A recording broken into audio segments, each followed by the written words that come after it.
ইলহাক বিল কাফেলা, সময় থাকতে সত্যবাদীদের কাফেলায় যুক্ত হয়ে যাও, সময় থাকতে সত্যবাদীদের কাফেলায় যুক্ত হয়ে যাও। এই কাফেলা নিঃসন্দেহে ইমাম মাহদীর কাফেলা, এই কাফেলা হযরত ঈসা আলাইহিস সালামের কাফেলা। আমরা বুঝি না কে সাতপন্থী, কে দেওবন্দপন্থী, কে ওয়াহাবি, কে আতাউতি, এসব ধারধারি না। আমরা ধারধারি সালাফের চিন্তা চেতনার ধারধারি। আমরা ধারধারি কোরআন সুন্নাহর সহিহ মানহাজের ধারধারি। আমাদের কপালে এতাআতের ট্যাগ নাই, কপালে ওয়াহাবি ট্যাগ নাই। আমরা বুঝি না হেফাজত, বুঝি না জামাত ইসলামী, বুঝি না আমরা অন্য কিছু। আমরা বুঝি সালাফ, আমরা বুঝি সালাফ, আমরা বুঝি সালাফ।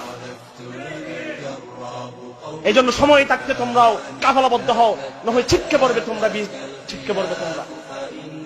শেষ জামানায় রাসূল বলেছেন দুটি শিবিরে বিভক্ত হয়ে যাবে সবাই, ফুস্তাতুল ঈমান ও ফুস্তাতুন নিফাক।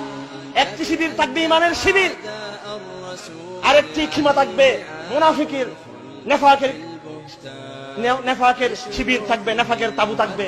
ফয়সালা নাও কোন শিবিরে কোন তাবুতে তুমি অবস্থান করবে।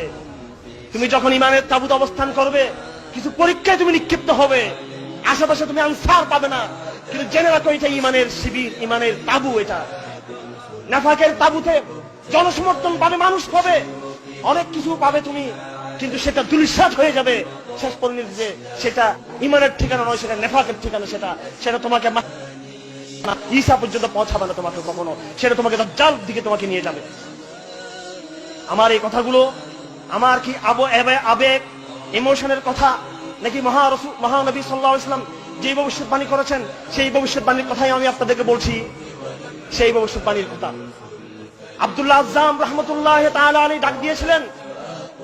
নাম আবার বলছি আমি, আব্দুল্লাহ আজ্জাম রাহমাতুল্লাহ ডাক দিয়েছেন, ডাক দিয়ে শহীদ হয়ে গেছেন। যারা সত্য কথা বলে কুতুবের মতো শাহাদাত বরণ করে নেই, আব্দুল্লাহ আজ্জামের মতো শাহাদাত বরণ করে নাই, শেখ আবু আব্দুল্লাহ রাহমাতুল্লাহর মতো শাহাদাত বরণ করে নাই, ওই আমিরুল মুমিনিনের মতো যারা সত্য কথা বলে শাহাদাত বরণ করে নাই।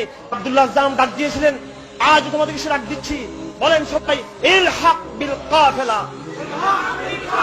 ইলহাক বিল কাফেলা, ইলহাক বিল কাফেলা।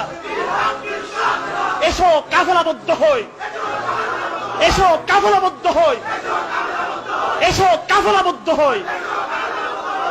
আল্লাহ